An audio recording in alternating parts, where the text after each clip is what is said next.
A question always asked for all racing fans: when does the racing season truly start? Is it the 24 hours of Daytona? Is it Le Mans? Is it Indy? Is it St. Pete? For most racing fans, though, it starts right here at the World Center of Racing for the 24 hours of Daytona. And we are here on this cold, damp Thursday morning to set the field. Welcome in, everybody, to JB Motorsports and our affiliates for your coverage of qualifying for the Rolex 24 at Daytona.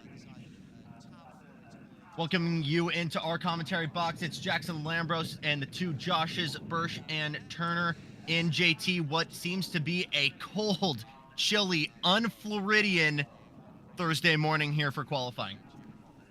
Yeah, absolutely. And when it is cold, well, even the National Weather Service think it's cold, with a freeze warning just issued opposite the Highway 95, opposite the grounds of Daytona International Speedway. Now, the Speedway isn't actually in the freeze warning, but it is less than a mile away from the border of it. That expires in 18 hours and 52 minutes, 31 Fahrenheit expected, and very cold wind chills as low as 27 expected. So definitely a cold one out there at the moment. Currently it is 50 degrees Fahrenheit, which is 10 degrees Celsius, if I remember my calculations correctly.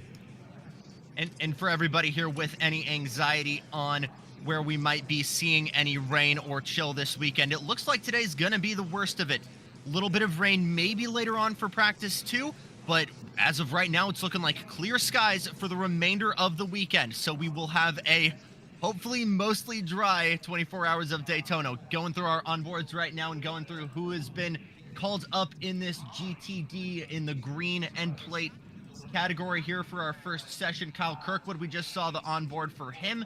The IndyCar ace will indeed be getting the call up for the Vassar-Sullivan machine, on board with the Korthoff Racing machine for everybody joining us in vision right now. I'm not quite sure who's in the King Bowser machine right now. The defending 24 hours of Daytona winner. Back over to the Inception, new colors for them right now, as these cars are starting to roll out on track. And rolling up to the mic right now is the voice of JB Motorsports. It's Josh Bursch. Josh? Thank you, Jackson. Hello, you two. Here we go then. Into the unknown as well. We've had 7 sessions across the Raw before the 24. We had a 90-minute practice session this morning where we had a red flag for debris. Now we're well and truly into the greatest test, finding out who's going to be on pole position. First up in this part of qualifying for 15 minutes is going to be the GTD category. You can see the temperatures very overcast. The wind is only at 2 miles an hour. You can hear it sort of circulating in the background. 63% humidity. And the only good thing is that, like with NASCAR, if it does rain here, we can keep going, as we saw a few days ago. A few track changes down at the Le Mans chicane as well. We've now removed the grass area and tarmacked. It's a bit divisive for fans, but I personally think it's safer. And hopefully went for a good 24 hours. Our only session before we go on for Saturday, because this is the only one that we get televised, Jackson. So it's nice to get going. Oh, and an advert. Ha! I say that, and IMSA have adverted it. That's great. But go on. What are you looking forward to ahead of qualifying? We got a lot of new manufacturers, a lot of new names in the GTD class right now, Josh. Let's start with Inception Racing. Obviously, the Brendan Uribe ran team, former Oculus CEO. That was a McLaren for the longest time. They've made the move over to Ferrari this year, 296 for that team. Same for Pfaff Motorsports, who's a refugee of the Papaya. Not back to Porsche, but kind of in adjacent. They'll be in a Huracan Evo 2, just like that 57, I believe, that we see going through the Le Mans chicane. Obviously, we wish that was maybe a little bit more painted, but you remember the scary flips we've had on this backstretch during the Cup races. This was something that was kind of inevitable to happen. This is the GTD, so not the GTD Pro that are going out there. Top this morning in GTD. Was actually top of both classes combined. It was the Ford Motorsport, it's Ford Racing, I should say. Lamborghini Huracan GT3 Evo 2, 1:47.321 was the time. Cool. Oh, and a spin for the Heart of Racing 27 already. That has gone round after the Le Mans chicane, coming on to Speedway 3. And that's just going to loop it, or is that now a replay and we're back to live pictures? I think we're back to live pictures now. It looks like live pictures. I'm not sure. Yeah. He's weaving right now to get tires, to get heat back into those Michelins. I'm not entirely sure there. There's the sister Aston Martin ahead of them. I believe that's the Magnus Racing machine ahead of him. But a very interesting spill there. Yeah, I'm just taking a look on the driver tracker. They are coming down towards turn 3. Our pictures about 10 seconds to 15 behind on timings at the moment, so it's hard to always tell where they are. That'll be synced up for race day once IMSA remember to take off the adverts for the TV stream. If not, IMSA website to the rescue. But overcast moment, JT. You've got the weather graphic that we'll see on Saturday. We're having a bit of problems getting it set up now, but you know everything that's going to happen in terms of weather conditions. It's not going to be as bad, but are we expecting rain this weekend compared to last weekend where we had to stop the session for a bit? I hate to be the bearer of bad news, but I said we should be fine for qualifying. Well, another weather cell has just appeared west to the circuit and is heading straight for us. Not as big as the one we are expecting a little bit later on, but it will dampen the track, and that will change everything going into the later stages of qualifying. Yeah, so this first session, Jax, is going to be crucial for the GTDs, but by the time everyone else gets out there, it's going to be chasing rain.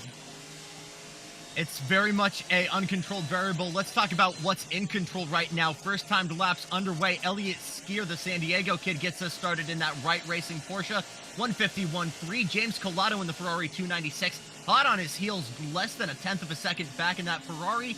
Then it's Parker Thompson, in that 12 Vassar Sullivan machine. 153.1. So really, it's these two out front provisionally in those two cars, and then 2 seconds back is the rest of the field right now, but still 10 minutes to go in the session. We'll have our proper data back in the following session. It's a 151.361. Yeah, as always, timing scoring needs a little bit of a kick to get going. The checker flag hasn't come out just yet.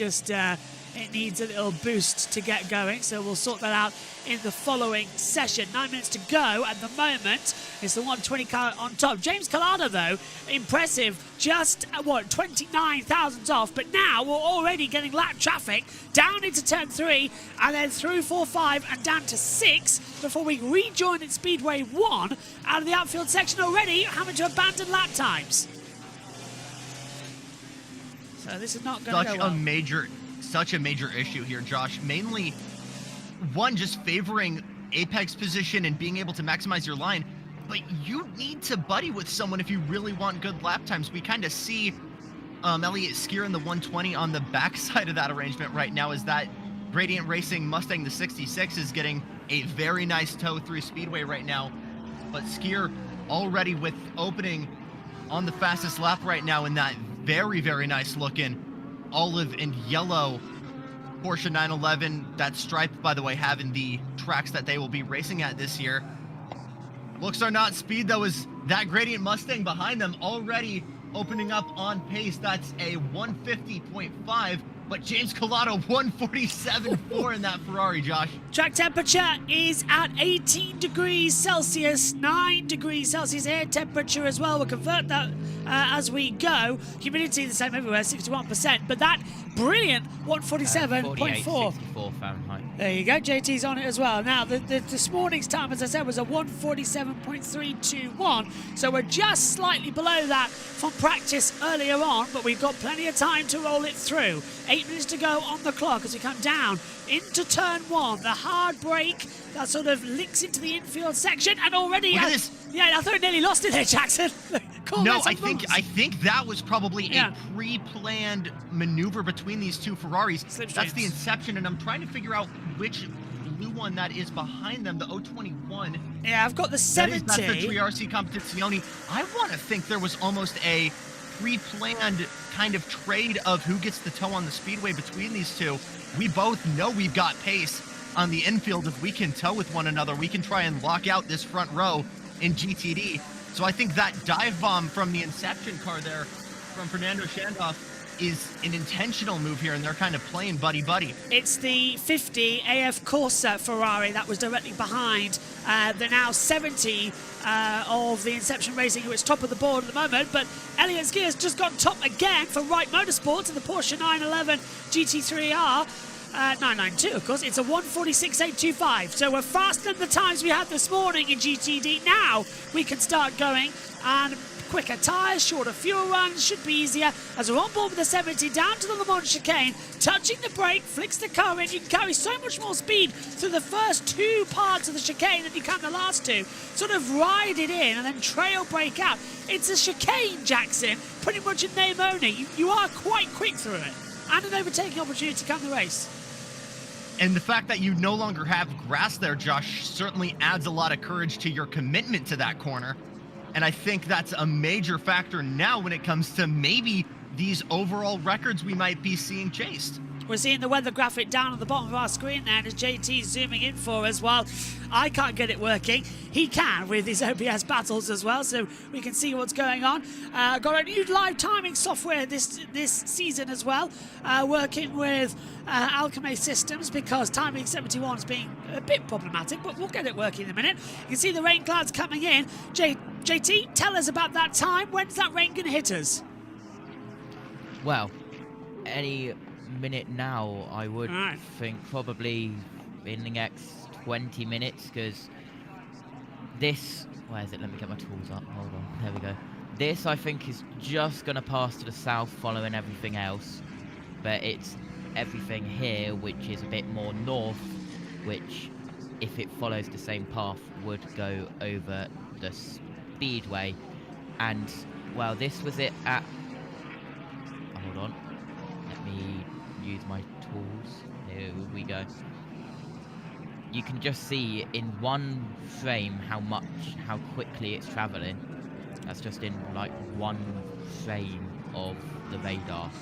A new tool we've got, a new tool that we've got this year is this new display. We've also got a touch screen that you'll see in the race on Saturday and Sunday, where we can take clips on what's going on and show you analysis with the touch screen and this magic pen that I've got. So we'll have all that to go throughout the broadcast. Because it's going to be a long one, and it's going to be a lot of fun.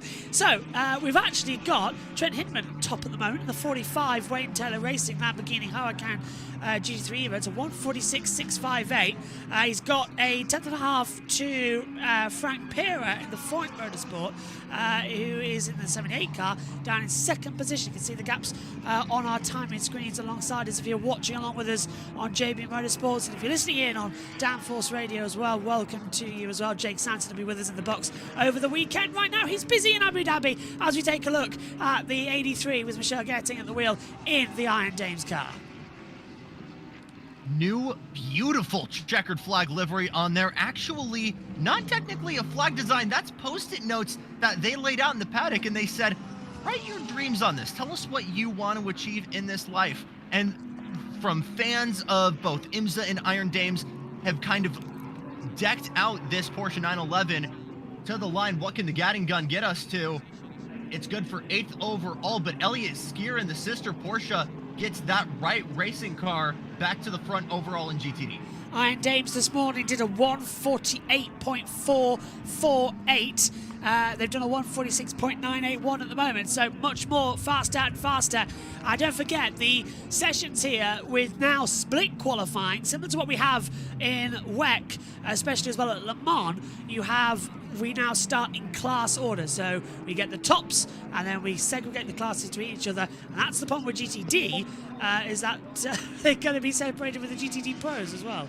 So looking forward to that. I really do like that move, Josh, especially with how bottom heavy this field has become. You have so much more GT entries compared, to the prototypes than maybe 2017, 2018. So letting especially the more AM-oriented drivers lock in and kind of get the track space they need. I'm all behind this move. Yeah, GTD Pro is following us, and then we go to LMP2, and then it's the GTP cars straight after the 120 Porsche, just slow, coming down towards turn 6 before rejoining at Speedway 1 and 2. If you've never seen Rolex before and don't know what the track orientation is, you can see it on your driver tracker, but we sort of go off at turn 1 into a small infield section and then rejoin it. You're only actually missing around about 150 meters of the oval circuit between 1 and 2, and then you sort of on the backstretch have the Le Mans chicane and then you rejoin at 3. So it's not that big of a difference, but we've been racing here for so long, it's just nice to see tweaks to the layout over the years, and I do enjoy just, it's a different 24 hours. I mean, it's flipped, Jackson, for me and you, isn't it? Because usually for Le Mans it's 3 till 3, but now for me it's 7 till 7, and for you over there it's the kind times for me, Josh. Yeah, you get to do it all, and we have to sort of go about 48 get to start hours. and end looking at the sun. Yeah, another advert coming on. As we get our own ad here, and Josh was Western quick on the trigger there to mute it for us. Oh, But I've just straight down. It's Tina Fey with, so that's always fun to come through. Problem is, it says skip. Go on.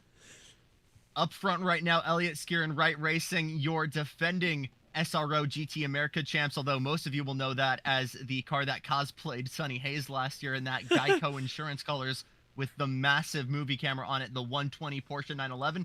Behind him right now, Trent Hidman, Mario Goetz, and Parker Thompson, Parker Thompson in the Lexus RCF. Finally, Lexus is getting their things out here late in the session. 45 seconds on the clock. Yeah, we just saw one of the Mercedes flying off the circuit as well. It was not the number 80, so just trying to double check which 57. one it was. 57, yeah. It's the Windward Racing. Philip Ellis went off the circuit there. 7th in class at the moment. As we rejoin, Michael says in the YouTube chat, IMSA said it's not available, Michael. I live in Minnesota. That's on. It's Peacock only, I'm afraid. Get on Peacock, brother. It's going to be really annoying now, actually, when we get into it. It will be very annoying. Rain, rain, rain! 2 drops of rain just at the end of this session. So now GTD will probably have the fastest times of the day. It'll be really interesting to see what GTD can get their quickest time, if it's going to be comparable to GTP, who's faster compared to dry and wet conditions, because when it rains here at Daytona, it almost becomes boat weather. Absolutely. So then, starting on the front row for GT Daytona, it will be the Wright Motorsports 120 alongside Wayne Taylor Racing in new and improved GT Daytona flavors, with Trent Hindman getting that car alongside Skier in the front row. Yeah, it's directly over the circuit now, according to radar. Right. Oh boy. Across the whole circuit. So I hope they don't decide that it's a red flag situation, as we see it. There you go. Excellent. Yes, it's right over the circuit. Wow. That was the radar 1 minute ago. And you can see by the checkered flag stand that it's quite windy there. They're having quite a bit of difficulty waving that VP checkered flag. As they exit now, there's the Iron Dames. They're with 3, where are they? 11th in class. Michelle Gatton's got them too. 6 miles per hour. Okay. So, track temperature still at 18, 57 humidity. Wind speed has raised 3.1, as you can see. So, yeah, this is going to be entertaining. I think we've seen our best lap times of everybody. They're all in on lap. They're all coming into the pit lane now. So it's the Wright Motorsports 120 that has pole position in GTD, Jackson. Again, I've mentioned it before, the Sonny Hayes kind of camouflaged car last year, but make no mistake, these guys are movie stars both on the big screens and IRL. SRO champions, numerous race winners last year, showed a lot of pace, as all the Porsches did in 2024, but these guys are very early contenders for maybe carrying that SRO pace over to GT Daytona and IMSA. So we need to refresh graphics, which is always fun, because they work just as the session starts, which is going to be really difficult come Sunday. Hold on, Josh. I Sunday's race. think Go on. we've got a adjustment at the line because it looks like we've got a canceled lap there from that Wayne Taylor Lamborghini. So Ooh. starting alongside them, it's Princess Krebs, baby, the Windward Racing Mercedes, your defending Daytona 24 winners and 2024 IMSA champs in GT Daytona. Of course, also known as the sticker with Bowsette on the inside. We'll be starting on the front row alongside Elliott Skier and Wright Motorsports. Yeah, it's moved up as the wind blows around the lightning covers now, so that's going to be a lot of fun.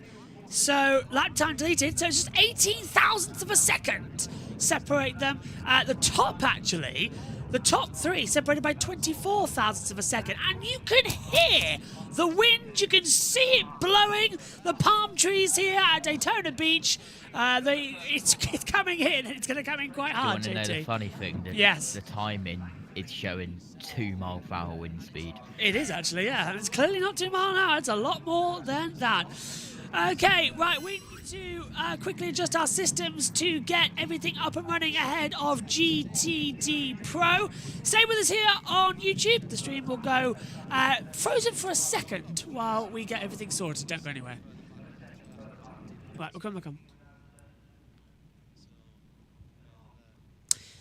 Back with us as we await qualifying to start. We're just waiting for our systems to load in, which is always fun when they just don't want to play ball.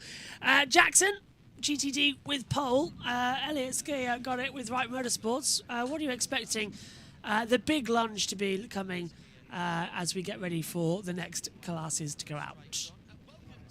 I mean, we know the Porsche pace is there. You guys can't see my face. We know the Porsche pace is there, guys. I think it's a matter of whether or not these guys are going to be able to bring it further back. I think the Huracans are absolutely ones to look out for, especially when you're looking at Forte Racing and Wayne Taylor.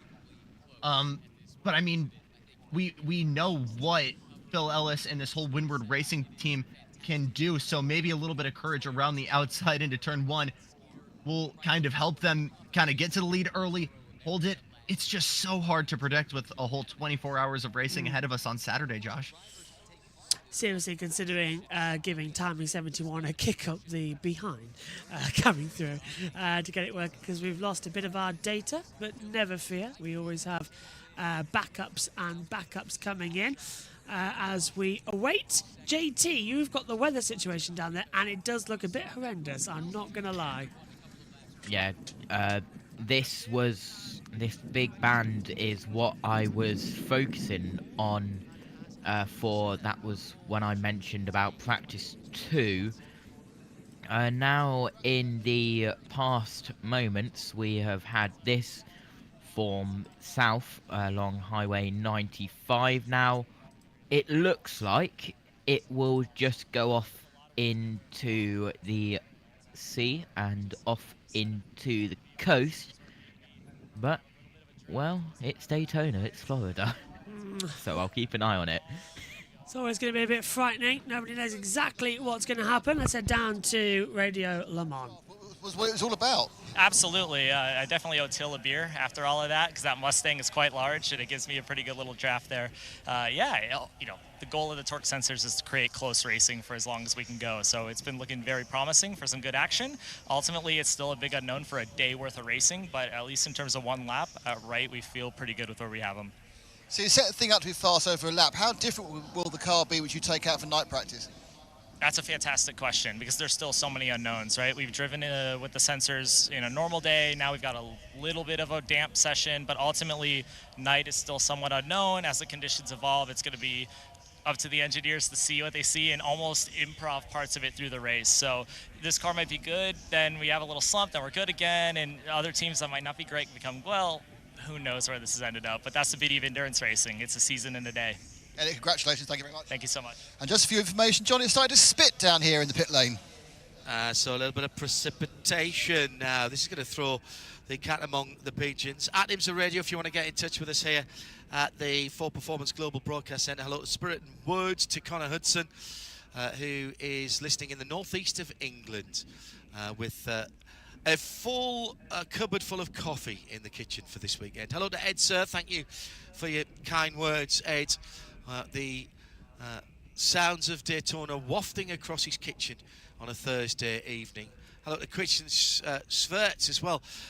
Points out, and I'm sorry, I should have mentioned this when I was talking about the tiles on the Iron Dames cars. They're basically, it's a special livery for this race with kind of like messages from fans on post-it notes and themselves all over the car. There will be a quote-unquote regular livery from Sebring onwards. Hello to Tom Davies, who wants a bit more car noise.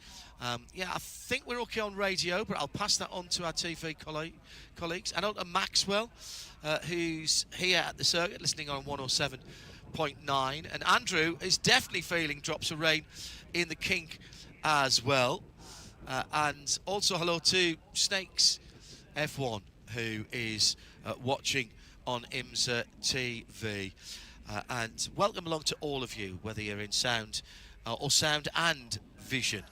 Temperature holding steady at around about 9 Celsius, which is 48 Fahrenheit. Right, this is going to throw another curveball into this. I don't think this is wet enough to even consider wet weather tyres, Ryan. No, I don't think so either at this stage. We'll have our intrepid pit reporters keep us up to date, and those of you listening in as well around the track can give us some great intel from the different parts of this circuit. Now, the good news is if it should start to come down, we did have some running in the wet last week at the Roar before the 24, so it wouldn't be a complete journey into the unknown, but this is qualifying. This is the time we want to see these cars just turn loose at their very, very best and to see them at their fastest, and hopefully we get the weather to cooperate so we get a chance to do just that.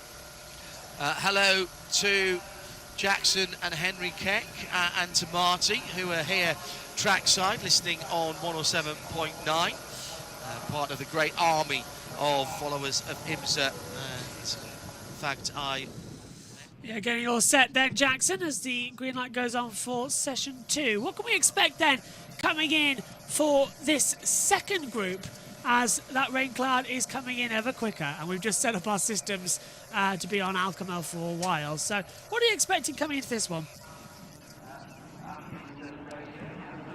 As the green light goes on, we're underway for the second session. I think it is mainly going to be a battle between Rexy and I think really the front runners we're seeing here, Rexy and the Vets, but I think really the question for me is where are the Fords going to end up, the Proton competition machines?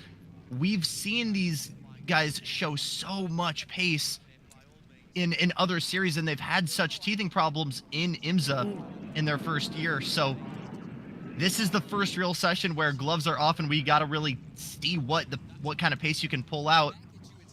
Also, JT, if weather is a factor here, again, we heard John and Ryan talk about it on IMSA Radio. It's not a factor right now, but could we see enough rain where maybe we got to make that switch over? And if so, do we need to get in these all-out laps right now?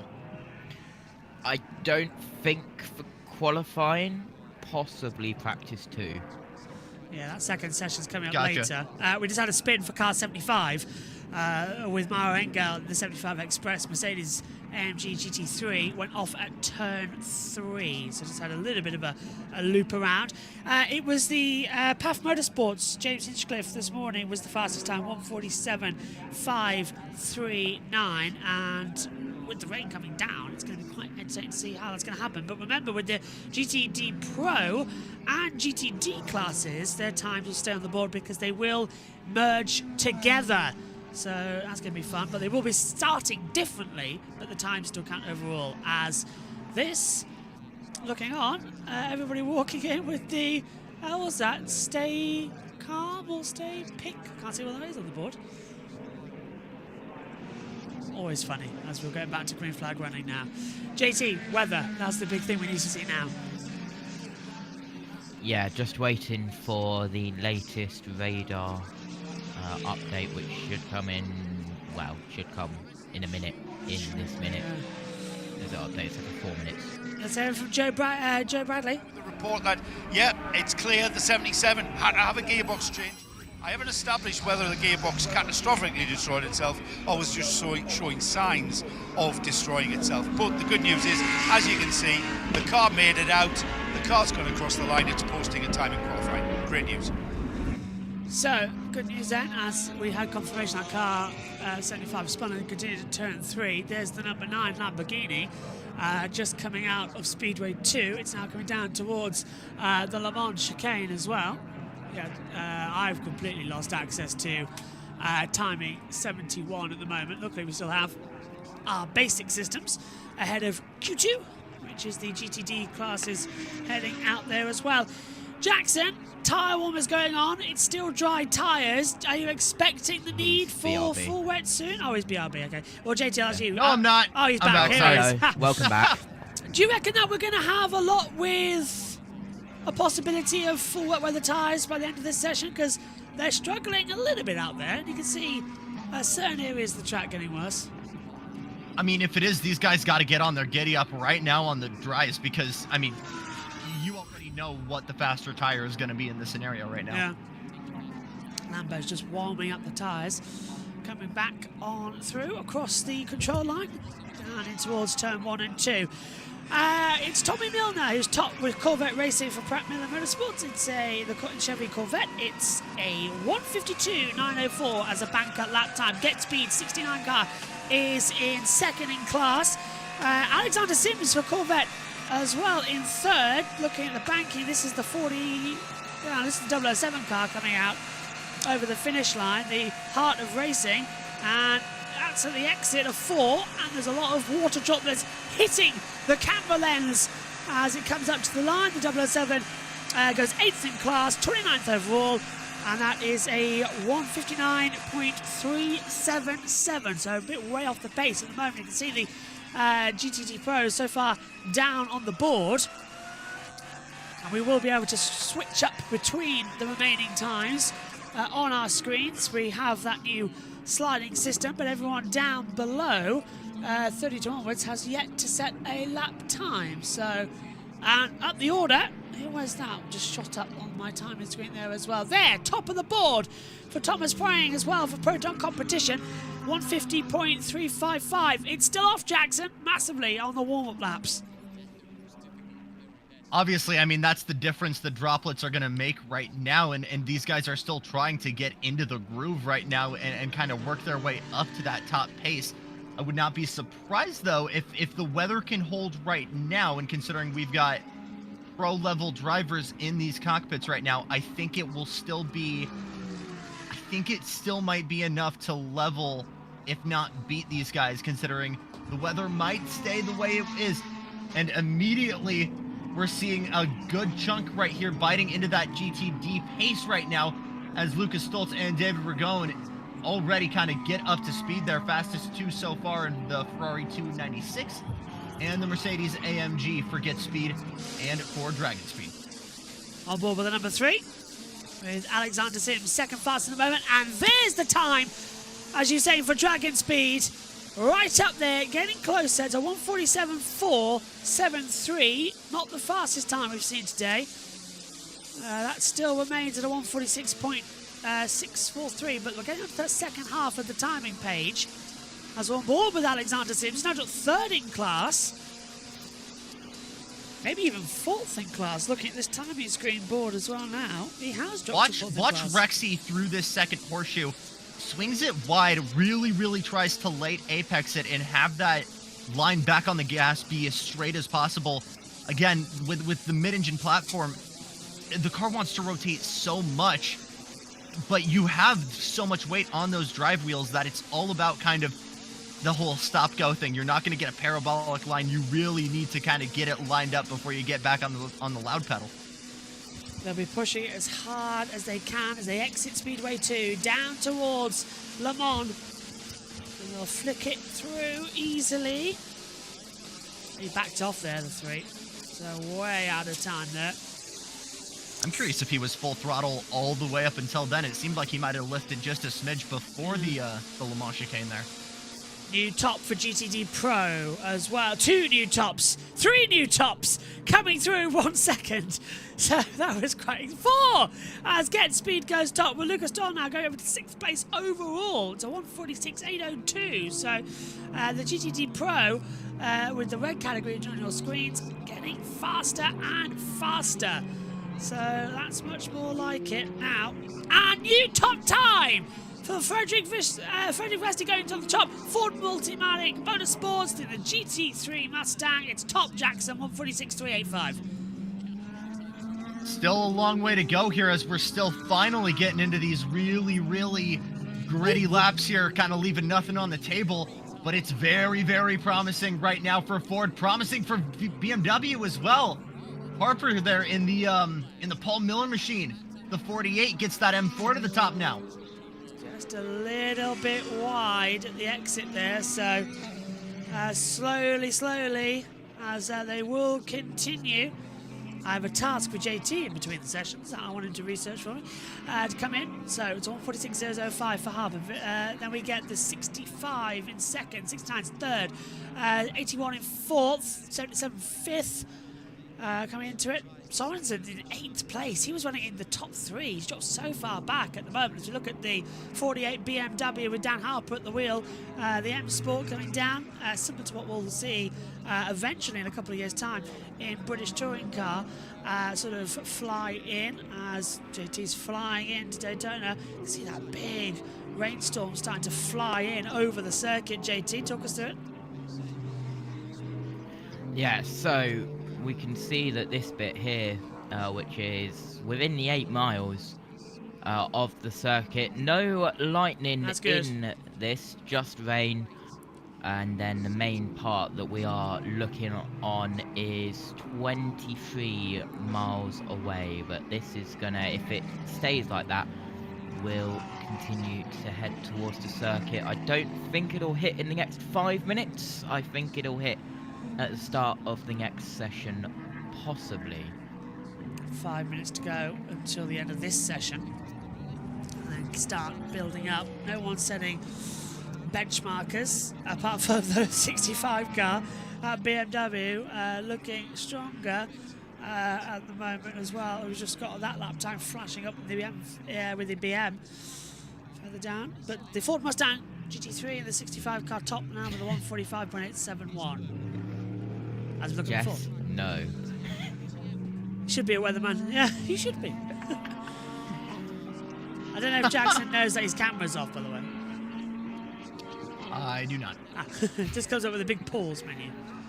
Third Jackson fail of the JB Motorsports season, and we are only 2 sessions in. Believe it. Fords are absolutely showing up in pace. Mike Rockenfeller in the 64 gets that up front. Quickest sector 3, it's a 145.81. Time this morning was 147.597, so we're way ahead now. The cooler track temperatures are helping here. Rockenfeller then to the top. Time ticking down. 4.3 miles per hour.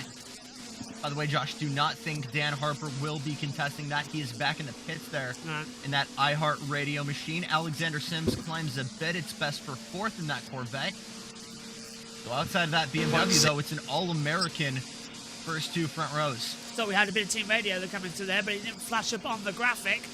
As Sims goes 4th in class. Still 145.81 the time to beat at the moment, as we are into 3 minutes, equivalent of 2 more laps. But that's 1 cool, 1 push.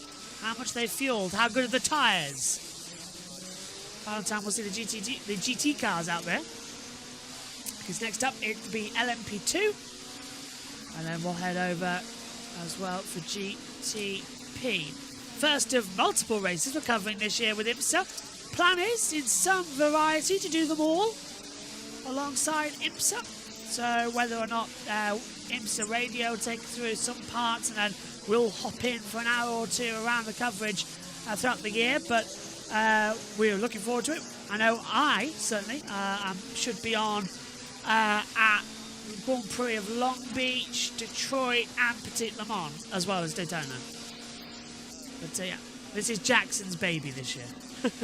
It is. It's gonna be Mike Rockenfeller brings that gap a little bit more there. Another improvement in Sector 3, 145.523 for that Ultimatic performance machine. So Sims going to continue pushing, but how much is left with minute 30 left on the clock? Rockenfeller top time, 1:45.523, and still out there on the circuit. So, Dan Harper for Paul Miller Racer, he's out of it. So is Mara Engel for the 75 Express. Just to quickly run through it, the 120, the 007, the 81, they're all in the pit lane. They're out of that running order. So, there's only a few out there actually running on it. I can tell you, in the pits, we've got the 007, the 81, the 48, and the 75. Maybe I should look at my new timing monitor that's directly below the big one, because it is bigger this year and I can read the numbers. Look away now, Rexy fans, but it's not looking good right now for the start of this race for the AO Racing machine. As the 77 currently sits in 7th. Yep, not good there. 1:46.539. Loving the onboards of the Mustang. Looking to potentially improve on that in the absolute star-studded Trackhouse by TF Sport Corvette. Shane Van Gisbergen, Scott McLaughlin, Connor Zilic, who's behind the wheel right now, and Ben Keating in that 91 machine. On board now with the Lexus number 14. Let's see where they are on the board. Down, this is Kirkwood. Carl Kirkwood. Winner in IndyCar. 15th at the moment in class. Flag out. Ready now. And, well, Kirkwood made a mess in the exit there onto the speedway. That might be an abandoned lap. Yeah. Really struggled to get the throttle on. Obviously, the IndyCar ace.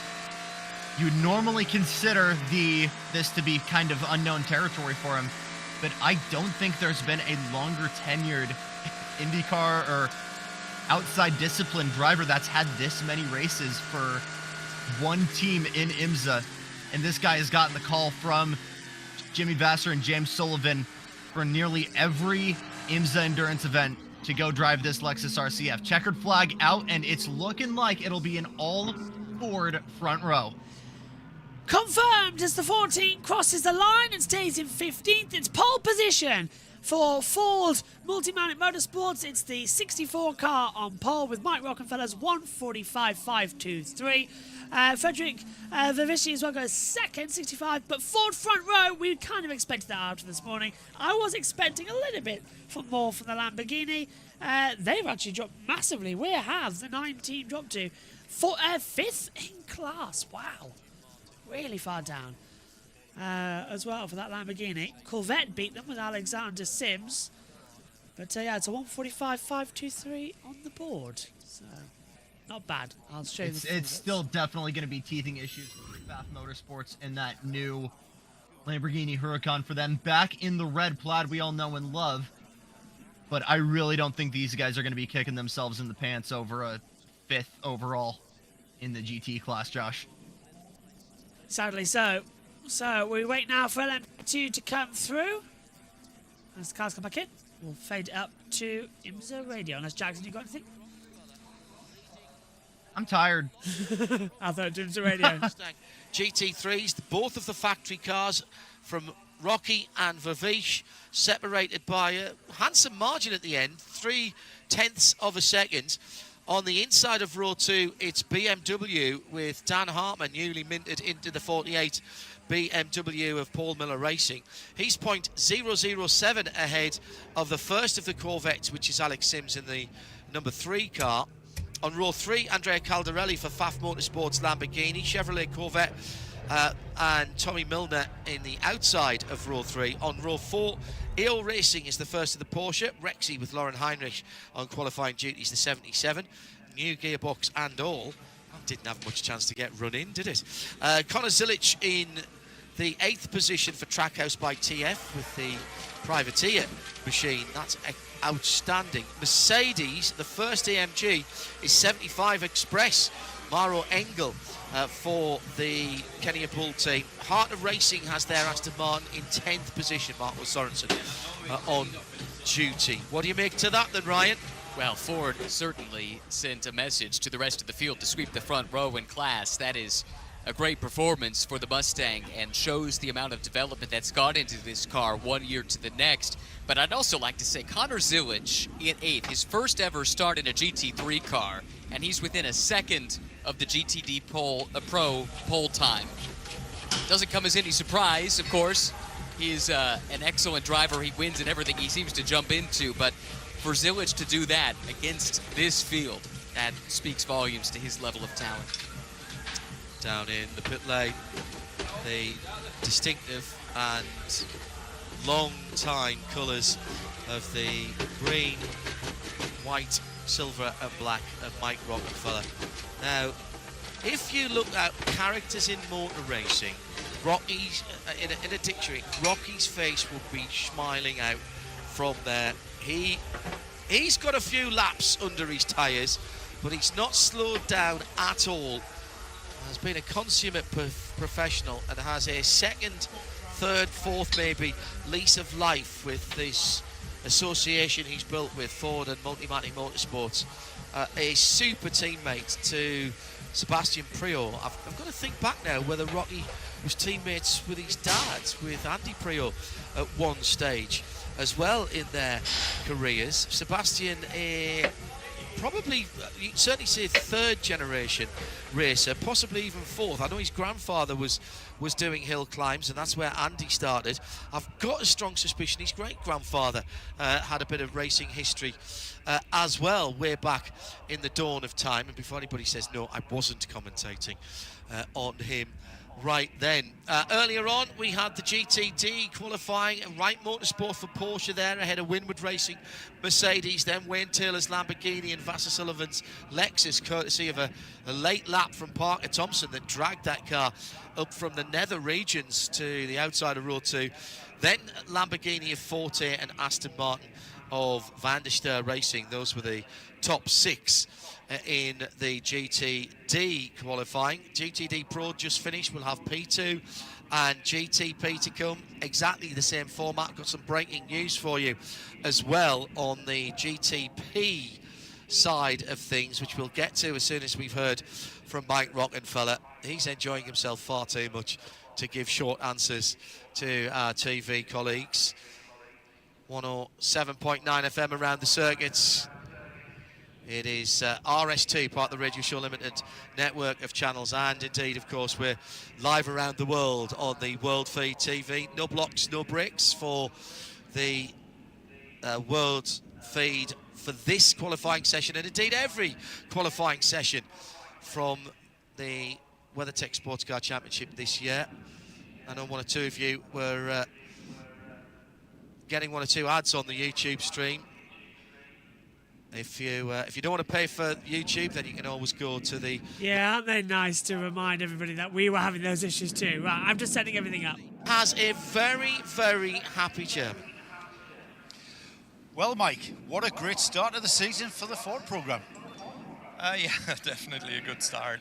It's a great place to be, but we really want to be here on Sunday, actually much more than today.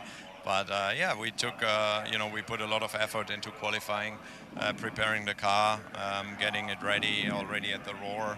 Yeah, after a tough first year, I think the whole team deserves it, especially the mechanics. You know, they work their ass off all the time, and it's great to give something back to them. But it's a long season ahead, and this is the first little step we did.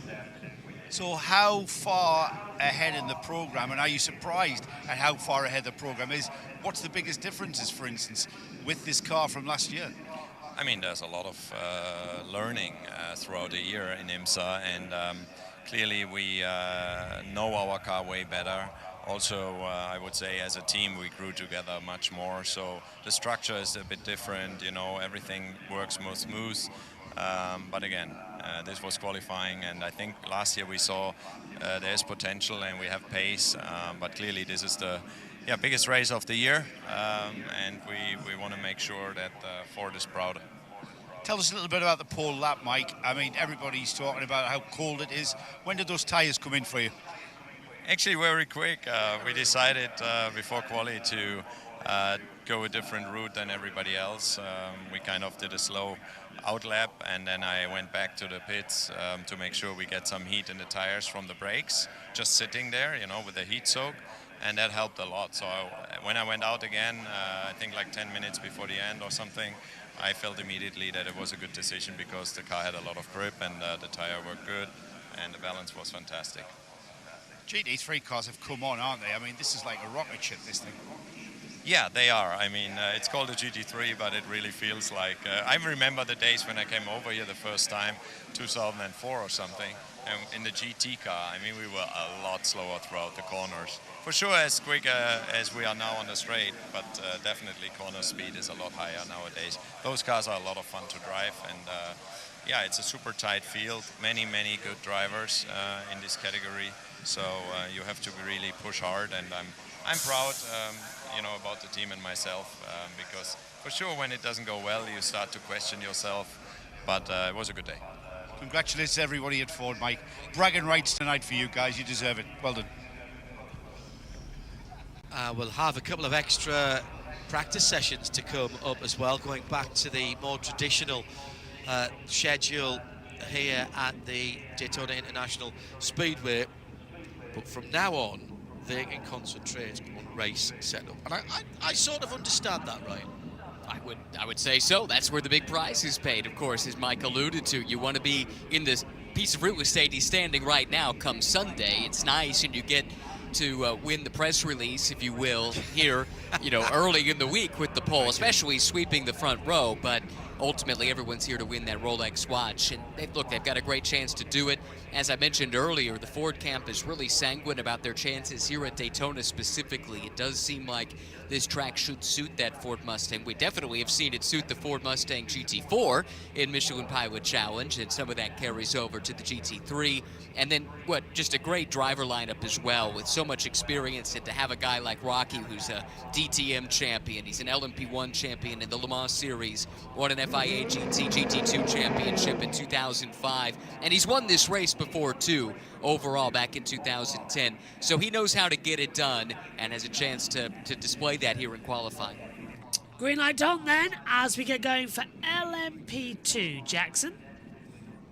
On the nose of the 04 CrowdStrike racing machine, that's the CEO of CrowdStrike, George Kurtz, behind the wheel. And again, LMP2, big difference here between the prototypes. The top GTP prototypes, I should say, all similar machinery. Now, that doesn't necessarily need to be a requirement of the series. Only big thing is everybody's got to pick the same Gibson V8 engine. But everyone, at least in this part of the world, has elected to go for the Oreca French chassis. We saw a couple guys kind of try and go against the grain last year. Sean Creek Motorsports kind of infamously trying to do that, and that did not end well. So Oreca it is for everybody. And we have made some adjustments in that break to fully embrace the Alcamel timing systems. And we've set that up now for you on our timing screens as well. So it's going to be a lot easier to broadcast things to you coming this session. So right now, you can see the top 31 cars. They're all set up for what we're going to see in, that's GTD Pro and GTD. If I press magic button 2, you'll see who's in LMP2. We'll switch it up throughout the broadcast weekend as well.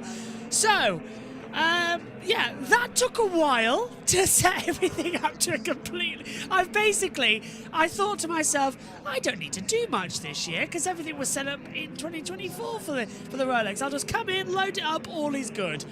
Oh, how wrong I was. I've had to completely redo the entire OBS live on air. But we are versatile. So, let's take a look at the current weather. JT's got it, and he's fiddling around on the graph with the touchscreen. What are we having? He's on mute. Hello, well, we have got a little bit of a situation developing on the weather front, JB. And as I was thinking over the break, I was watching this and I was like, that's going to miss, that's going to miss, that's definitely going to miss, that's going to miss. Oh, this has now gone from 50 to 19 miles away and now 13 miles away.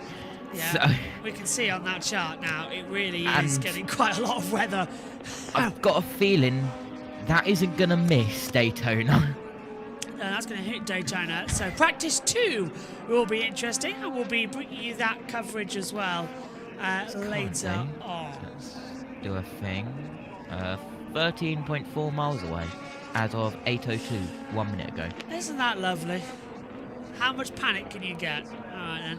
Here's the AO Racing with the number 99. This morning it was the TDS Racing number 11 that went top. 137.986. That's the benchmark. Should be faster, Jackson. The track's still dry. I'd say it's had a sprinkle. Well, we'll call it a sprinkle. I mean, it really is, if anything. If anything's been washed away, it's going to get rubbered back in real quick by these LMP2 machines. You consider, though, how short on technological assistance these guys have, though, compared to the GT3 machines. So these guys are definitely going to be doing a little bit more dancing on the pedals to make this happen. Should we have a little bit more rain, as we already see the 77 there, PJ Hyatt behind the wheel. Excuse me, the 99. That's Spike, the AO Racing prototype. But no, I think it's going to be... I mean, if the rain comes now, it's going to be for sure more interesting than if it's if it was the GT cars. But time will tell. Time will tell, and the nerves starting to come in. We're already getting our first lap times on the board, and they have switched over. LMP2 top 143.894. It's the number 4 CrowdStrike Racing by APR that's on the top at the moment, but it's still going to be changing week. Second beyond second, week beyond week. Last week, we were doing time similar before the rain came down in session 6. So, yeah, it's just on the cusp of what we're going to see. That was the Raw before the 24. We were going to bring you coverage of that. However, they decided not to do anything on radio or TV, so we would have been left with absolutely nothing. So, and we've got 24 hours to talk to you, so we've got plenty of time to talk about everything. We're going to be fine. Yeah, we've got a stellar cast lined up this season, by the way, as well. Absolutely amazing people are joining us in the commentary box for some stints. I can't wait. Yeah, Jake Sanson, voice of Super GT, Formula Regionals.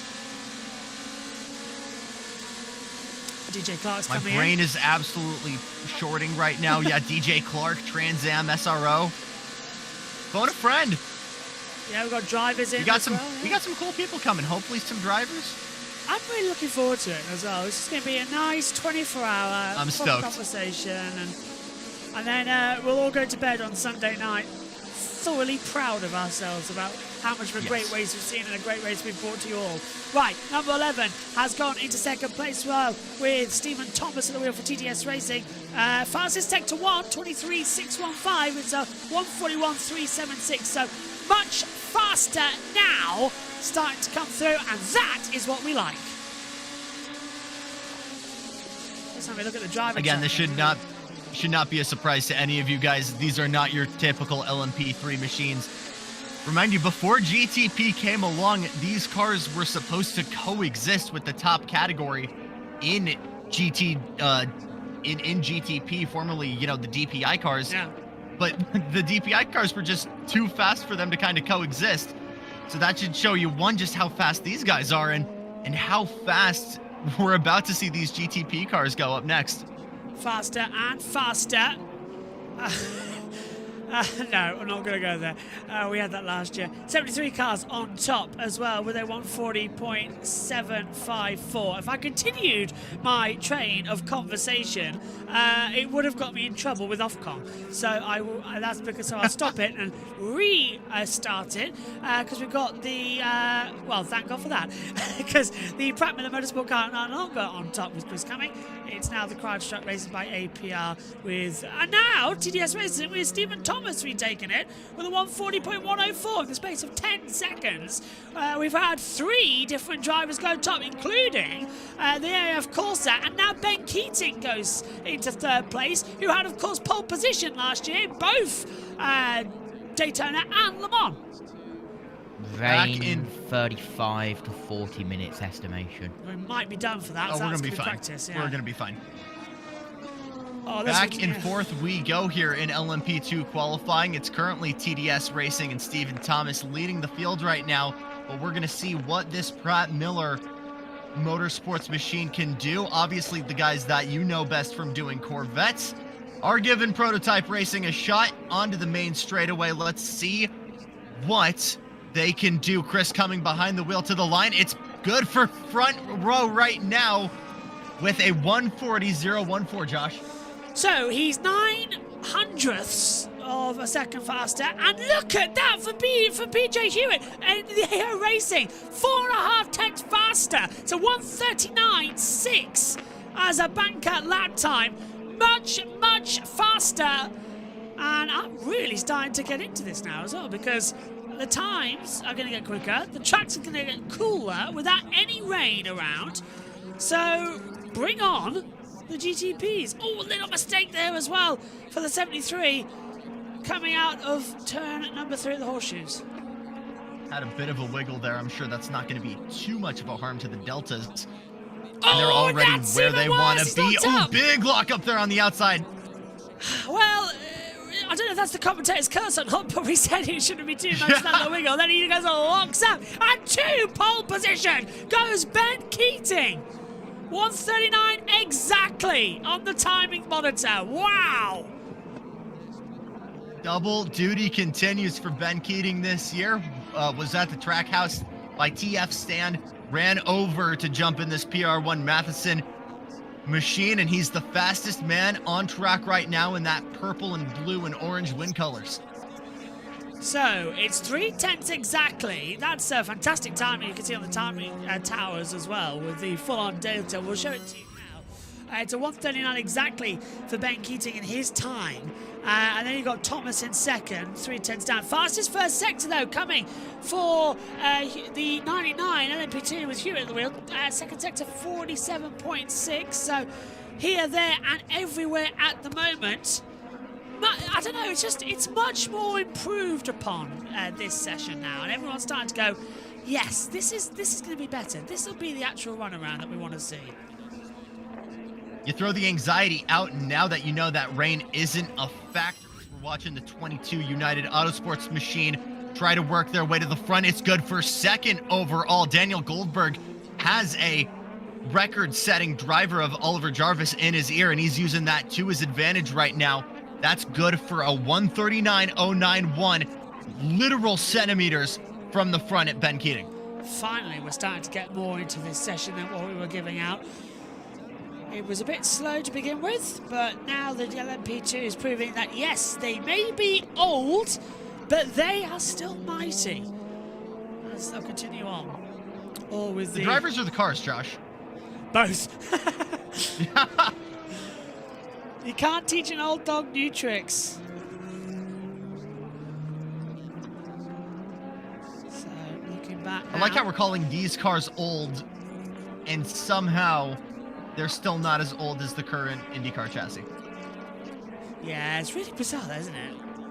It's just so long for IndyCar to have the same car. This will be the 13th year of service for the DW12 chassis.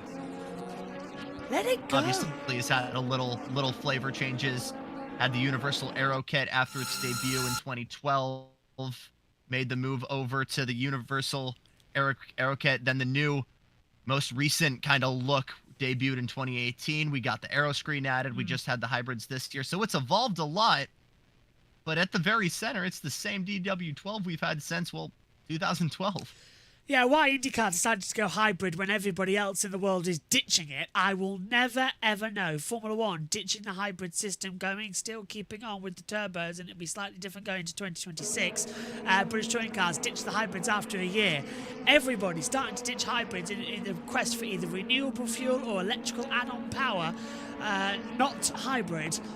And even hydrogen coming in now as well. Let's not forget that. That's a big one, of course, with the prototypes at the moment, is hydrogen power in the hypercar categories as well. So, yeah, all going through nicely. It'll be really interesting to see if IMSA will take a crack at that. Obviously, that's a WEC-centered project right now. But let's focus on what's interesting on track right now. Danny Goldberg in that United Autosports machine provisionally up front now, as we're watching a replay for Ben Keating, who has a big lockup into turn number 1, keeps it on the track, though. Yeah, had a lockup, goes straight on. And, and then a second lockup at 73. That's what we spotted. Way bigger lockup for Chris Cumming there. So, okay, that's what we spotted 2 in 1. Jess has pointed out a great thing about Extreme H as well, running Hydrogen 2. And Jess is in the pit lane at the moment. I'd like to bring her in quickly on this because Jess was at Autosport International alongside me, but she actually was hearing some of the Extreme H stuff going on as we take a look at the 52 going around the outside of the 8 into turn 1, and then the 52 immediately locking up and going straight off the circuit as we saw earlier on. But Jess, can you hear me? Yes, hello. Hello. How good does Extreme H look at the moment then with the hydrogen category coming through? I think it's a good move to hydrogen because obviously the main focus in the trade days on Thursday and Friday, they were talking about how to make motorsport more sustainable, and they were really saying that hydrogen will be the next big thing. They still want to keep the male and female driver aspect of it, but it is generally a step in the right direction, I think, for that using renewable energies and. Oh, the 99's off! Oh, someone's gone off. Oh, shut up! It's at the dragon speed. Yeah, 99 off and It's beached. PJ Hyatt. This is going to be a red flag. It's third in class at the moment. If that can't get out, it will be a red flag. But with 28 seconds to go, that's going to spoil everyone's lap time. No yellow at the moment. Not even a local, but it's at exit of 3. Well, it says it's at 3, but that looks more 2. likely at 2, yeah. Timing Tower stopped it at that second corner. Yeah, here we go. Red flag! Red flag! Red. And that's the end of qualifying for LMP2. With the red flag coming out now to wreck everybody's lap, it's going to be United Autosports USA on pole position by 0.3 of a second, and Ben Keating furious because he was on a much better build-up and was about to start the fast lap. Wow! He could have brought the pace to certainly upset Danny Goldberg, but AO Racing's PJ Hyatt, one of the heads of that Autumn Oaks Racing team, I'm going to assume lost it on the brakes and kind of backed it into the grass here. We're going to have to wait until we get the replay. So it will be Zach Brown's United Autosports and Daniel Goldberg in the prime spot to get a Rolex tomorrow. Or excuse me, Saturday. And causing a red flag during qualifying, loss of 2 fastest laps for the 99. That's the penalty coming through. So it's going to drop the 99 off the top 3 spot. And confirmed checkered flag as well. Okay, well that's a dramatic way to end the session, I suppose. But red flag is a red flag, session stopped. Usually we save the drama for Saturday and Sunday, but we'll take a little bit early. I suppose anything could happen. I like the new graphics. They're better. I like it. Works well. So red flag is out, session is over. That's what the RF means on your timing screens, everybody. Red flag. If we have a full course yellow, it'll flash up FCY. Right. Oh, there's Kevin Lee down there. It's a bit Kevin Lee talking to Ricky Taylor. It's actually an IndyCar reunion because this year in the booth we're going to have Townsend Bell alongside Lee Diffie. Kevin Lee's in the pits, but also we're going to have James Hinchcliffe step up to the booth when he's not driving. I don't know if Kevin Lee has been actually confirmed for Fox quite yet. The supporting cast and who we're going to see on the pit lane is still very much TBD. But it will indeed be doing play-by-play Will Buxton, which I am very, very excited for. A secret tonight from now. Don't hit me with that. I don't know. I'm still 99 on him. He's up and down a bit. Right, red flag's out. Rain coming in, but should be good for the last session, which will decide the overall pole starter for the IMSA WeatherTech Sports Car Championship Rolex 24 at Daytona. You can hear the wind as well. And the American flag still at half-mast, of course. After the death of Jimmy Carter last month. And not because of the current political standings of America. There's the grid starting line, of course, because with motorcycle racing, still happens here at Daytona, you can't start on an oval on a motorcycle, so pit road becomes sort of the start line for it as well, to get into what you see at Brooklands here in the UK. So, red flag out. 99 back into the pits. Let's head it down as well to IMSA Radio for the latest. Down to them. Power shuffle before he could get that car in there. How did we describe that before the Austin Powers movie? Because that's now the way you of course it is. Convey this message to the world. Well, in the UK, we would have called it a 3-point turn or a 4-point turn or a 20-point turn. And obviously, the more you went up, the more it would be. Well, this is a return to form for United Autosports, for Richard Dean and the rest of the programme. Substantively based in Yorkshire, which they'll tell you is God's country in the UK. Hard to argue with the scenery around there, but as a lad from the northeast, I will say that the Northumberland coast puts up a good fight. Based over here in the US, up at Charlotte, and some of the team going back and forth, some of them based here as well, but good to see some familiar faces. Program LMP2 program engineer, top engineer Gary Robertshaw, himself a very good racer back in his day, and he's about won everything for the team as well. Did a brilliant interview with us a few years ago at Le Mans when Gary was talking about the evolution of LMP2 cars from an engineering standpoint. It was a really interesting half an hour, 40 minutes I spent with him in their hospitality unit, and always a very good hospitality offering as well from that UK team. So a reminder then that in the all Orica LMP2 or 7 class, it's United Autosports and PR1 Matheson from the second of the card. What a great way to announce yourself with a new team by Nick Bull, putting in the third quickest time, half a second away from Dan Goldberg and just 2/10 away from Ben Keating. And look at the drivers behind him: Stephen Thomas, PJ Hyatt, Gar Robinson, George Kirk. That is a great effort for Nick Bull. It is, exactly right. And started that season not really expecting to go for the full season. Ended up with so much success, they just felt like, hey, let's keep the band together. But it is a change of scenery, like you talk about. It was the Inter-Europol team that was run in conjunction with PR1 Matheson last year. Those two teams now are split with one entry apiece in 2025. And Nick Bull fitting in right at home with United. Met his family at the end of season last year.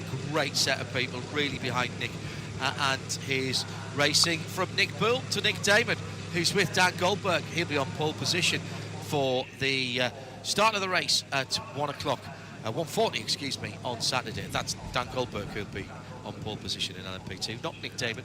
Although I know you're pretty tidy on iRacing in an LMP2. I'd like to say the same thing, but it's not. Dan Goldberg, fantastic performance, and it's the purest of all the qualifying is. We have all the bronze drivers out against each other. It must give you great pride to have taken that pole. It does. It does. This is our moment to stack up against each other in the bronze session, and I'm just super excited. I've been chasing this pole all last year, a couple tenths off a bunch of times, so this feels real good. Happy to do it for the team who's put in a whole ton of work, and I'm just super excited. I mean, long race ahead, but this is a great first notch. Is there a particular secret to this one, or is it just luck? I don't think it's luck. It's just putting it all together. I got great teammates and a lot of data that I get to model after the guys that I drive with, so just inching closer and closer to what they do. Give us an idea, as the bronze driver in the team, you've got some fantastic drivers, ex-F1 in Paul di Resta. How does the team work together to provide this balance that you can drive this quickly? I just try to do what they do. I just, after every session, watch the video, watch the data, inch closer and closer, try to perform like they do. So it's a case you see, so braking 10 meters later, so is it that easy to overlay yourself on top, or is it a work of many, many months? It's easy to overlay it, then to do it is another thing. You can think it, you can try it, but you can't always do it. Great stuff, that's great. Thank you. Dan Goldberg then for United Autosports USA. Hello to Peter Rodwell and the rest of the Shakedown members. Peter is in Sydney, Australia, and is watching us on his mobile phone whilst on the metro train to work. Don't you just love technology? Hello, Peter. I'll see you in a week or so for the Bathurst. Hopefully, my clothing choices that I had to pack 3 weeks ago will be more suitable for Sydney and Bathurst.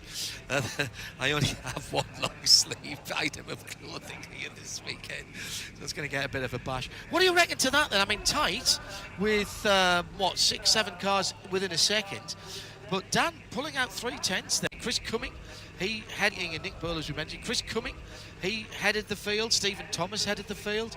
PJ Hyatt was right up there as well. These are the guys who will make the difference. Somewhat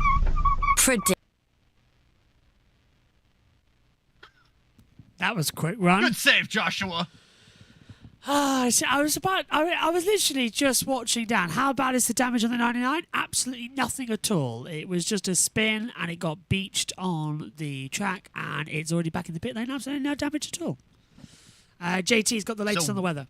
But first to you, Jackson. Yeah, really quick before we send it to Josh. The punishment for that was numerous laps being off the pace, so that will send the 66 or the 99. I've not gotten this number for Spike right once, gang.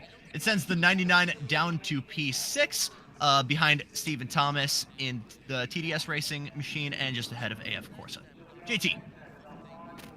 Yes, so hello, we have got, well, you can see 25 minutes is estimated when the big band of rain is going to hit. Take that with a pinch of salt because it is an estimation. But we have got, if we zoom in on the right hand side, we've got this little bit of rain over here, and we've got this tiny bit of drizzle over here surrounding the speedway, and this part is around 5 miles away. Will it hit during the final session? I don't know. It's just updated, and if we play it back, hold on, let's go over to this one. If we play it back, I think looking at that, it's gonna miss this south one. This west one, I think it'll go over, but I think it'll be after the session, possibly. We'll just have to see what happens when the next train loads up. It very much is make your mind up time, isn't it, really? Absolutely. Oh, that's nerve-wracking compared to anything as well. That's the last thing anybody wants to experience, to be honest, is uncertainty, Jackson, going into what is going to be a very difficult race. Absolutely. It is time, ladies and gentlemen, for the main event. GTP qualifying and some big names already hopping in to get themselves in a prime position for the overall win. It'll be Felipe Nasser in the 7 for Porsche, Felipe Albuquerque in the 10 for Cadillac Wayne Taylor Racing, Dries Vanthoor, brother of Lawrence, in the BMW 24, alongside Sheldon Vanderlyn in the sister 25 car, Jack Aitken in the 31, Louis Deltraz in the 40, Tom Blomqvist in the 60 for Acura Meyer Shank Racing, the lone Lamborghini, that's Mirko Bortolotti, God, the Italian names, man. And then Jimmy Bruni in the customer JDC Miller, the Banana Boat Porsche, and rounding out the team, former BMW driver Nick Yellowly in Meyer Shank colors this year, driving for Acura in the 93. Josh. This is going to be so much fun. You can see the lights have come on these GTP cars. It's getting darker, but the clouds coming in, as JT said. So now the battle, 110% is going to be on who's got the fastest time. The number 7 Porsche takes the low line as we now prepare to do battle on board with Felipe Nasser. And let's just see what we're going to have with 12 minutes to go. Haven't even got to the overall time yet with the deltas. Are we going to have the possibility of a red flag? If we delay the session any much, that rain's going to come in. Right now, we're trailing it. Blomqvist gets us open with the quickest Sector 1, Yellowly quickest in Sector 2. Data not fully validated yet, since we're yet to have an actual flyer, though. but that is about to change right now. Bortololi gonna lead us to the first flying laps here in the Lamborghini. Alongside Felipe Nasser, he's on it. Brake now, down, gently. It's very much a build-up lap already for Nasser as he switches in. Former Sauber driver in Formula 1. Sounded so much like his countryman Felipe Nasser. That the Sky Front broadcast, majority of the paddock nicknamed him Fred. As well, to avoid the confusion between them in the commentary. But Nasser is a very, very fast guy. Let's not make no mistake about it. And already, this just feels to me like it's the build-up lap time. Yeah, 27.1 first sector. That's slower than the GTD for comparison. Builds up. By the way, Felipe Massa is indeed in this race, granted in the LMP2s. I'm trying to remember which team specifically. Yeah, so we've got the Felipe Massa, Felipe Nasser confusion probably going to happen on Saturday. At some point it'll happen. Look, as long as we get our conversation for midnight hours up, that's going to be even better as well. And Sanson's going to be with us. Red flag! Red flag's out! Red flag, and it's because the BMW 25 has stopped on the circuit! Down at turn 6! It has not crashed, there's nothing wrong, it's just stopped right in the way. And it is directly in the circuit, in firing line. So red flag is out, and all those build-up lap times stop, and the clock stops as well. What do we go from here then? It's flashing. It looks like a control problem. Let's hope it's not a red car issue. They'll have to crane it off. It seemed to be some kind of technical gremlin for Sheldon Vanderlinde. South African had the lights completely, had that cockpit completely cold and dark, but managed to get everything refired. And this was a big problem last year and in the opening years of this BMW prototype. Again, they were the last to really get going on development of this car. Let's have a look. So it looks like that's maybe reared its head again V-line. here, as we see on the exit of the horseshoe. Just oh, it died. Oh, look at that. It went completely. looks like it just quits on him. Yeah. Yeah. So he was side by side with the 31 V-line engineering, and it just dies. The car just goes. The hazards come on, and it grounds to a halt. Now it says in the time and tire it's at sector 2, but it has gone off at just before turn 6. Yeah. Now the marshals are there. It's not the doctors that they need, it's the AMR safety team that are there, waiting to see what's going to happen next. Right, hold on we go then.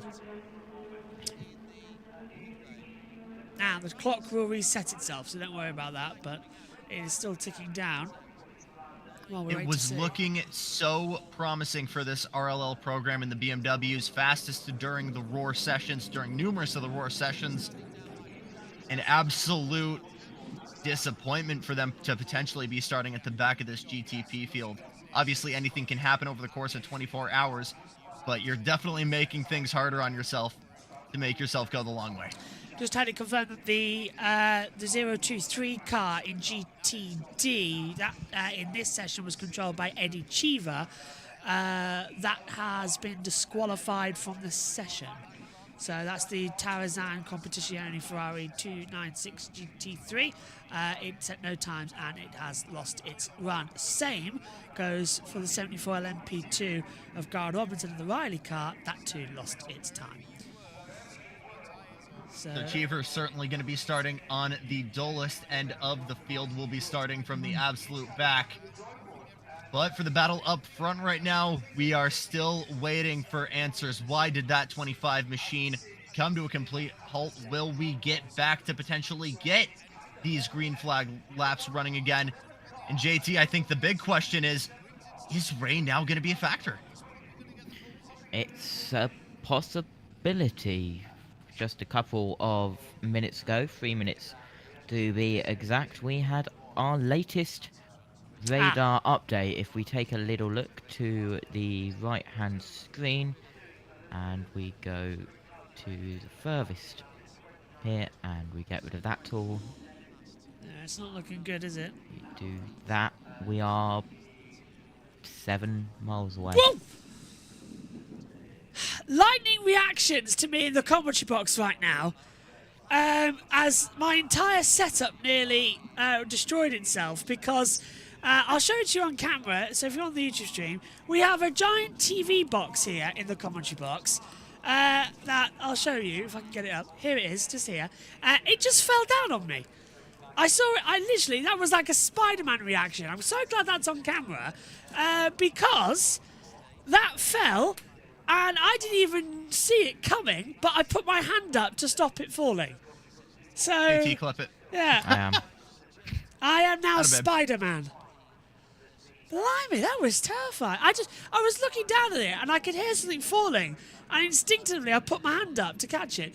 The 25 car did get briefly restarted. It's now stopped, and is now being towed by the AMR safety team as well. It's attached a little green loop around its inside engine cover, like a nose ring, and it is now being towed away. So, and we are back to green flag running as well. It's been pulled off the circuit. So the 25 BMW will start from the back of the GTD class as well, and that should be 12th overall. So that's going to be a lot of fun. I'd love to know how that box is moving, by the way. I hope there's not something inside it, because it shouldn't fall. It's propped up quite nicely. Well, that's another thing for the for the end of season highlights. Yeah, we've already got so many from Autosport as well. The amount of errors made. Green flag. Exactly. Quick run through the chat. Just say Bortolotti. Thank you, Weston. We say hi to Finch, who says hello. Jikpa says who's got pole position for GTP. Josh, let's find that out right now. Yep, we're back underway for green flag. No times officially set so far.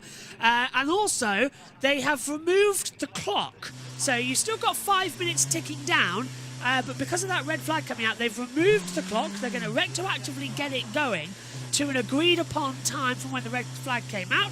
And then we'll go from there and see what we can do for the rest of the session. But confirmed for the stewards, green flag. We've got 5 minutes left of the session, but we've got officially they've taken it away. So basically, he who dares wins in this one. Not sure no one got a lap in. And there's the weather radar below Jackson there from JT. And that rain is coming in. Yeah, just keeping an eye on this drizzle. On the left-hand screen, 1.64 miles away. And just having a look, will it reach by the time of the end of the session? I don't know, it's going to be close. Speedway 1. I think, regardless, we're going to see some highly enthusiastic outlaps here, as these guys are probably just going to want to get one on the board as quickly as possible. Because, JT, we don't know when that rain could be coming in, riding on board inside the 31 machine right now. This is the V-Line Cadillac Racing, of course, V-Line Energy, and there's a few spots of it coming on Speedway 3 and 4, so there's a couple of raindrops in the air that we're keeping our eyes on, and now finally we have some lap times to go. Bortoletto as well is in on a lap time, so is Dries Van Horth in the other BMW. The 24 car, 25 is out with Sheldon van der Linde, but we are going to have the 24 going out and doing another lap time. BMWs are all across this series. We've been keeping an eye on social media, on BlueSky, X, Instagram, Threads as well, Facebook even. They've been posting all their new photos of how the cars look this year, and they do look wonderful. Let's talk about this really quick. You might as well say Tom Brady is back with the Patriots. A reunion between Wayne Taylor Racing and Cadillac. Louis Deltraz in that chrome Dex Imaging HP machine. He gets us going. Yeah, first time on the board coming through. Officially, Matt Campbell and Porsche Penske has done a 2:27.293. That's the top time at the moment, but we're going to see it come through shortly. The VFTs as well on our time screen taking through. JT. I've got a feeling they didn't stop the clock. They did not stop the clock, no. We are at less than 2 minutes. Yeah, the time got some one-lap magic coming your way. So they didn't stop the clock. Now, procedure is usually we stop the clock, but we have got rain coming in. We've got a Mazda MX-5 race to fit in before practice 2 tonight, and a Michelin Challenge qualifying. So a very busy schedule here, and they have not stopped the clock, and we are ticking down.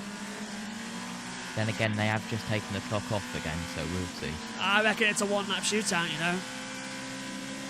Here we go. Josh. Right, 138.836 for Bortoletti, the automobile Lamborghini SC63. That has the top in the GTP. It's slower by 0.160 to the United Autosports car. Now we're getting on the road. Felipe Nasr for the number 7 Porsche Penske, 138.477 as we ride with him now. Clock has not stopped. We are going to the end of this session, so we're into the final lap procedure now. So, as you said, Jackson, one lap glory. Tell you this right now already, Bortolotti, I gotta look back in chat for how to pronounce that, but already you talk about the teething issues that SC23 had last year. If they can hold it, a front row start will be an insane level of improvement for that Lamborghini Squadra Corsa machine. We see it now in that kind of all Italian colors this year. Very, very beautiful. Fast time. Again, it's Bortolotti behind the wheel right now. They're joined though by two former F1 aces, Romain Grosjean, Daniel Kvyat. Time this morning in GTP was a 134.576 in practice 1. We're currently 4 seconds off that with a minute to go. Here is Bortoletti as well coming through in the automobile Lamborghini. Kvyat in this, Romain Grosjean, Eduardo Mortara, as you said a second ago, Jackson, are his partners. And there we go. Bortoletti to the top, 136.260. Tom Blomqvist for the Meyershank Racing Squad, 134.432. Blitzing the fastest times at the moment. Dries Van Hoff in second in that 24 BMW, 134.544. Much better lap time. Jimmy Bruni comes in into third position in the 85 as we get ready for the checkered flags. 2-lap showdown as Jack Aitken now puts it into P9 as well. So it's the 60 car for Meyershank Racing that currently has it, and that's very good news if you're a fan of a repeat winner possibly coming their way. They won it a couple of years ago, Meyershank Racing.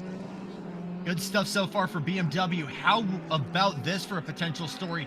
Jimmy Bruni in one of the 2 customer Porsche programs, one of the only 2 customer prototype teams potentially to get a front row and outgun these factory Porsche Penskes. If they can hold that through this final lap, that will be insane. But further back, Blomqvist like a bat out of hell right on the gearbox right now of Bortoletti. Let's see, he looks to the inside on Speedway, goes all the way down to the yellow line. Pig wiggles side by side, heading towards the Le Mans chicane. They are side by side and touching. It's like the race and the final one to the checkered flag. They're impeding each other, but they're not going to care. The 60's got the inside line. It'll get through the Le Mans chicane. And now, who's impeded who? Is the 63 who forced the 60 off the track going to be in a problem with the stewards or not? Very much bizarre to see as we're coming out to the line. Much faster sector times coming through though with the BMW as well as they all fire on. Blomqvist is coming to the pit lane. He's abandoned that lap time, but it's Dries Van Hoff for BMW who has the fastest speed across the line and takes pole position. 133.895. Dries Van Hoff absolutely flying. Yellowly second. Nasr third. Aitken fourth for V-Line as well. Bruni fifth. Blomqvist sixth. Albuquerque in seventh. Delatraz eighth. Bortoletti ninth. Matt Campbell is in 10th position for Porsche. But one BMW causing a red flag in a shortened session is the other BMW's triumph. Dries Van Hoff in the 24 BMW M Team RLL on pole for the Rolex 24 Hours. And that's got to be heartbreak for Bortolotti, who really had something going there, it looked like, with Squadra Corsa. But you talk about Dries Van Thor in that 24 machine for BMW, a complete shuffle in both of those lineups from last year. Debut in the GTP machinery. They've obviously found their Achilles heel in the 25, excuse me. But in the 24, I think they found their silver bullet. Let's take a look at this replay between the 60 and the 63. Yeah, touch.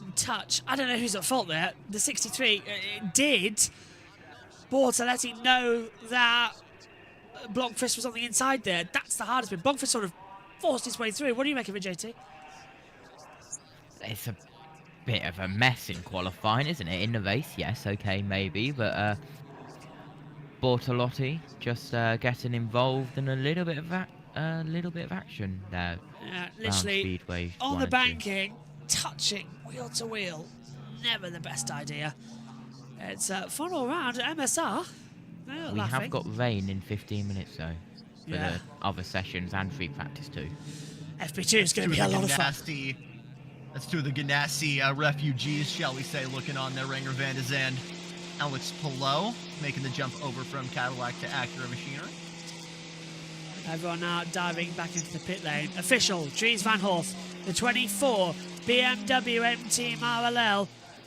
Philip Eng, Kevin Magnussen, Raffaele Marcello as well. They're on pole. Someone asked in practice 1 where Kevin Magnussen was. P1. Magnussen tops as well. And now we'll go through that procedure of having the post-session ceremonies as well. Will the 25 have to start from the very back or just the back of GTP? The back of GTP. They group them, so they're not... Yeah, splitting by classes would be insane. Noah with a great question. How would the teams decide which of the drivers should qualify for the car? That's usually decided very early on in the weekend or in preparation for it. And some teams decide a little bit later with maybe who's got the most pace or who's just more comfortable, you know, to be that guy. But when you look at like GTD and some of the lower classes, you've got to have your lowest guy, whether it's a bronze guy, whether it's an AM driver. They've got to be the ones to qualify the car. Yeah. So easier in some classes, a little bit more of a strategy call in some classes. Cars have been impounded. The top 5 of this category. Pole sitter in GTP is the 24 BMW M Team RLL. Pole sitter in LMP2 is the 22 United Autosports USA. Pole sitter in GTD Pro is the 64 Ford Multimatic Motorsports, and the pole sitter in GTD is the 120 Wright Motorsports Porsche 911 GT3 R992.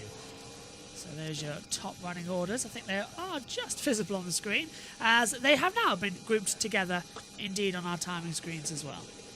So that's nicely done. So there's our complete reordered grid for you. As we'll hear now from our runners, and we'll hand over to IMSA Radio before we'll hand back to Jackson after this. So that's why that car didn't come out, so that makes perfect sense. Well, bit of drama, bit of excitement, bit of the pulse rate going up a little bit. Are you not entertained, I say, to those of you here and further afield? And remember, we've still got a couple of free practice sessions to go before we line the cars up at around noon noon on Saturday for the 63rd Rolex 24 Hours of Daytona. That's a statement, though, at the front of the field from BMW and Dries Van Thor. And the BMW M Team RLL by nearly 0.3 of a second. It'll be Joe Bradley down in the Mobile 1 victory lane, or victory circle. It actually does say victory lane. I was right the first time. It is the qualifying victory for them. I liked what Ryan Marine said alongside me. You've won the press release. Yes. That's very good. I like that. We're having that one. I'm sure I stole it from someone, but I can't remember from whom, so apologies. Yes, that's the problem, isn't it? You hear something good, it might not even be the same sport or the same part of motorsport, and you think to yourself, oh, it just sticks in the brain, and then it pops out sometime, and that is how it always goes. I took having a bit of hip and shoulder. I took that from when I was doing ice hockey commentary, and somehow that made its way into a motorsport commentary. Let's go to Joe Bradley, who is with the pole setting time driver, pole time setting driver. Shall we put those in the right order? For the 63rd Rolex 24 Hours of Daytona. Dries Van Thor for BMW. BMW on the pole position. Dries Van Thor. Dries, are you surprised that BMW is on the pole as we are? Can't say. The red flag, wasn't it? I mean, that mixed everything. Yeah, that made life difficult for everyone, I guess, just to get the tires up to temperature on a very short notice. So I'm happy we made it work, because last year I think it would have been a bit more of a struggle to get more temp into the tires, but it looked like it's working well now. So it's a good feeling, but again, it's a long race. So I mean, at the end of the day, it's the first page of a big book, but it's good that we can pass that page in a nice manner. It's all about tonight, though, Dries. You guys are the quickest. I want to ask you, was the car where you would have liked it to have been when that lap time came? Yeah, car was good. Car was like it was in the previous session, where we also did a quali run, and there the car already felt quite nice. We made some small adjustments, but the car was still exactly where it should have been. So, no, yeah, very happy. Are we going to see this in the race when you guys pit, go out on cold tyres? Is the BMW going to be the car that gets up to that speed and optimises the tyres quicker than anyone else? This I'm not so sure about. I think the Porsche is still quite strong in that. So, and with these temperatures, it's sketchy for everyone at the end of the day. So, I think it's a risk versus reward on the outlaps, but for sure it's something we've been improving on, and it looks like it's working now. It's all about BMW tonight, my friend. Well done. Congratulations to BMW. Let's throw it back down to Jackson then, as we've wrapped up the qualifying here at Daytona. Thanks very much, JB. So, we talk about some of the big names here in IMSA in the WeatherTech Sports Car Championship. Lawrence Van Thor, who won the championship with Porsche Penske, but it is little brother, Dries Van Thor, who led BMW and M-Team RLL to the front in the prime spot to chase this Rolex here in 2025. Going around the horn here with some brief thoughts on this session. Let's start with you, Josh. GTP, a lot of drama, a lot of, short laps, high intensity. What are we thinking, and how do we think this will set up for the race come Saturday? Utter chaos, I think, personally. I'm going to say we're going to have at least 3 GTPs retire early on. If these technical issues are cropping up, it's going to be something to keep an eye on. I think it was actually quite an interesting session. It's under review, by the way, the 60 and the 63, so they even might start from the back of the field. JT, I know obviously you've kind of been playing weatherman duty for us, but your thoughts from your end of the track here on a very eventful session, not just in GTP, but in all 4 of the classes. Yeah, well, I only really looked up at this TV monitor when I heard voices raised, so yeah, my head was far into the weather monitors, and I can tell you that, well, rain in the next 10 minutes at Daytona, so that will be interesting for the support classes and practice too a little bit later on. But overall, a good session, couple of interesting things that we possibly need to keep an eye on going in towards the practice sessions later on today, tomorrow, and then the main race in Saturday. Will stuff heat up between GTP cars if we keep having battles in practice and qualifying? We'll have to keep an eye on that. I'll say this, the big question, I know I mentioned it earlier, just looking quick on my weather app, it didn't seem to be necessarily an issue for myself, but what is weather looking like for now for the remainder of the weekend? Let's have a quick look. Let me scroll right down to the bottom because I have the graph somewhere. Yeah, we are absolutely good for the rest of the weekend. No impacts scheduled. Let me just have a quick look on the good old weather screen.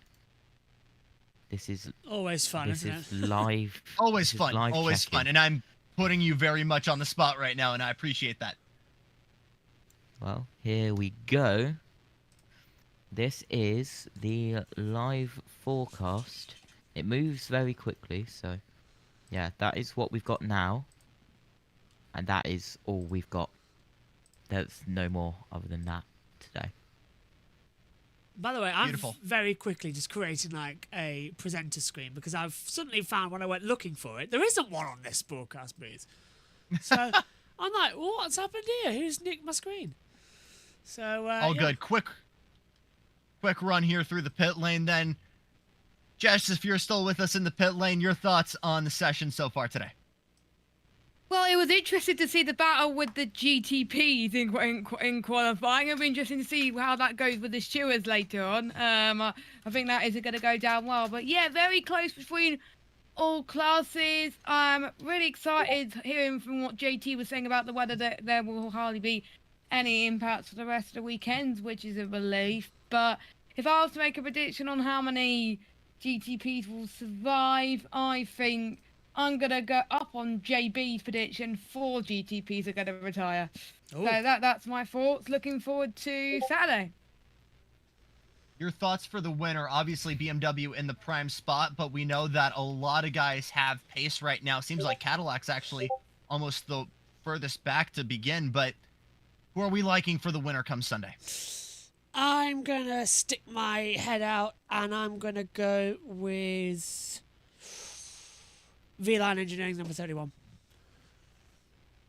It's wheeling, Josh, but I like the effort going in there.